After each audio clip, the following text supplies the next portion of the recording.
Para sa negosyanteng si Sian Gasa, hindi na umano dapat pang sinapubliko ni Andy Eigenman ang problema nila ng kanyang partner na si Philmar Alipayo kung hindi din naman umano ito makikipaghiwalay.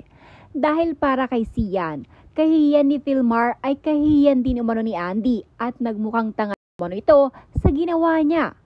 Depensa naman ni Andy Eigenman ay kailanman umano ay hindi nag-cheat ang kanyang partner na si Philmar. Tila ang mga naging post ni Andy ay para lang sa babaeng nalilink ngayon kay Philmar Alipayo. Patunay na maayos pa din ang pagsasama ni Andy at Philmar ay ang larawan na kung saan makikitang magkasama at masaya pa din ang mga ito nang makuhaan ang kanilang pamilya na kumakain sa labas. Kakainis eh. Visit na ako eh. Parang walang mga anak eh. Ngayon nag-delete si Andy. Wag niya lang sabihin na nahalata natin. Nag-delete si Andy ng story. Siguro napagsabihan ng mga tropa. Basta mapasama siya, bottom line, mapapasama lang siya dun sa mga story niya. So anong ginawa niya? Dinelete niya. Delete. Tapos iniwan lang niya yung isa. Nakita niya ba? Hindi niyo pa nakikita. Dinelete niya. Wala na. Inunahan na natin ng screenshot. Hindi mo na dapat ginawa. Diba? Yung pagkonsulta kay ChatGPT. Tama ba yun? Pagkonsulta kay ChatGPT. Hindi. Talagang wala ka lang sa tamang hulog ng pag-iisip kasi very emotional. Kasi selos ka dito kay couple tattoo girl, diba? Diba? So anong point? Hindi mo na dapat ginawa. Pinost mo pa. Nagpa-comfort kay ChatGPT, Anes. Na, kawawa man si girl. Selos na selos, no? Sobrang selos, wala siguro makausap. Nagpa-comfort kay ChatGPT. Hindi mo na dapat ginawa yun. Hindi ka na dapat kumonsulta dun sa AI. Abay, in-story mo pa. Simulan natin ang punot dulo ng lahat. Ano bang punot dulo ng lahat nito? Yung tato. How do you pronounce it in Tagalog? Yung tato. Tama? Yung tato. Yan ang punot dulo ng lahat na to. Kasi nag-away pala si Andy sa si Philmar. So, ang kinakainis ni Andy, ang kinasiselos niya, imbis na sabihin mong mag-ayos kaming duha, imbis na pag-ayusin mo kami bilang kaibigan, bilang BFF, na nagpatato pa kayo. Kung kailan vulnerable yung mister ko. Diba? Kaya gigil na gigil sa ate girl. Ito namang isa!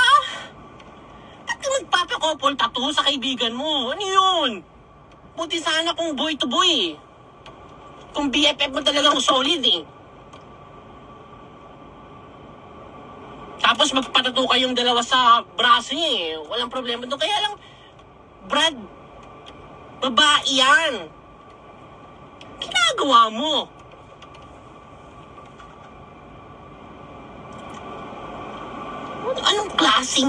Anong klase o level ng pag-iisip ang meron ka para magpatato ka, magpa-couple tattoo ka sa kaibigan mong babae? Ano naman mararamdaman ng asawa mo?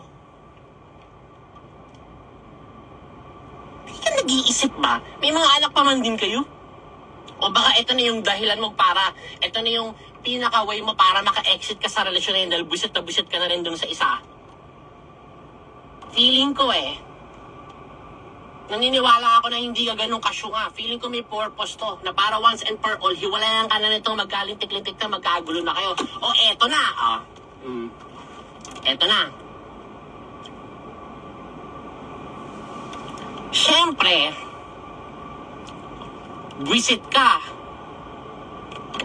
Girl, ito na, sa babae na to, kay Andy.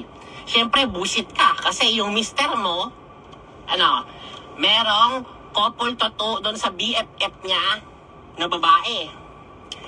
Imbis na ipadelete mo, imbis na kausapin mo yung mister mo at ipadelete mo yung tattoo, tama ba yung delete? Ipabura mo yung tattoo, ipa-erase mo yung tattoo, anong ginawa mo? Nagpaka-emotional ka. Para kayong teenager, te. Kainis. Pinost mo. Anong magagawang tama sa relasyon ninyo yung pag-post mo? Ano nangyari? Nasira ka lang, te. Napahiya lang kayong dalawa. Yung dapat na sana'y pwede bang maremedyohan? Kaunting erase lang yun eh. Papalaser erase lang yun eh. Dapat pwede pang maremedyohan yung problema. Hindi mo na sana binroadcast na yung mister mo nagpa-couple to sa BFF niya, pinagsigawan na pa sa mundo. Kaninong kahihiyan yun? Sa'yo rin yun eh.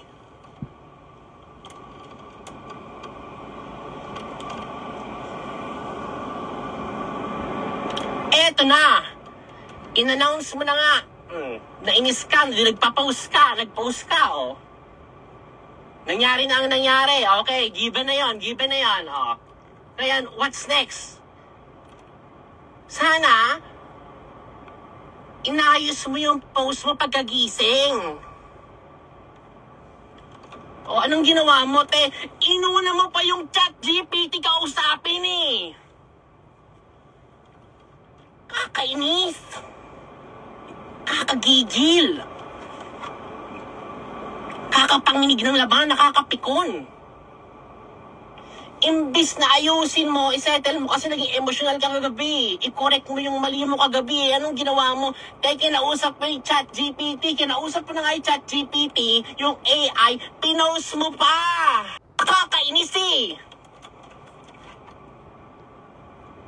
Diba? O tapos ano, eto na. Puro mga kalintikan ang nangyari eh. Cluster Search mo yun, hindi mo alam yung cluster alam yun. O pumunta ka kayo sa Google. Search mo, class. Literal na word yun na nagkalintik-lintik ang kaganapan lahat. Eto pa. Ano nangyari? Nandun na nga tayo. Pinipensahan mo naman. Imagine mo, sinira mo publicly yung asawa mo. Sinira nyo yung relasyon ninyo. Pinahiya mo yung sarili mo. Tapos, dinipensahan mo siya na never cheated on me. Di sana hindi mo pinost never cheated on you pala. Kakainis. Kakagigil, no? Never cheated on you naman pala. Maayos naman pala. Di sana, yung isang pagkakamali niya, sana ang pinukusan mo, yung siyang na tama na nagawa niya, tapos niremedyahan yung inayos yung isang pagkakamali na yon at hindi mo pinost. Sumablay, baka wala rin sa tamang paghulog ng pag-iisip ngayon yung mister mo eh. Alam mo yun, hindi naman laging stable ang mental health ng tao. O sumablay, nagkamali, o i-correct nyo privately, ipabura mo yung lintik na tato. Diba? Tapos hindi depensa pa. O sino nga yung mukhang tanga?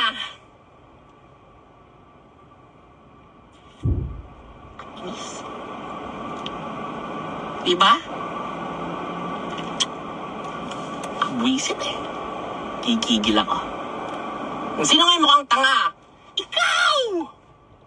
Ngayon mag-delete ka ngayon. Ewan ko sa inyo!